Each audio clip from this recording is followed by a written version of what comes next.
nomor absen 6. Badhe maosaken sesorang adicara nyadran. Sepisan monggo kita sesarengan ngaturaken syukur dhumateng Gusti Allah amarga berkat rahmate kita saged kumpul bareng-bareng ing adicara nyadran iki kanthi sehat lan slamet. Para sedherek sedaya, acara nyadran iki dadi wujud rasa tresna lan bakti kita marang leluhur sing wis ndisiki kita. Ora mung perkara resik makam wae, nanging sing luwih penting yaiku kirim donga. Muga-muga para leluhur diparingi papan sing mulya ing ngersane Gusti Allah. Saka tradisi iki, ayo kita padha eling yen urip ing donya iki mung sawetara.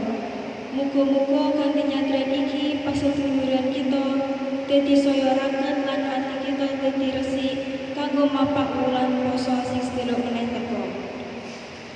Cekap semanten atur kula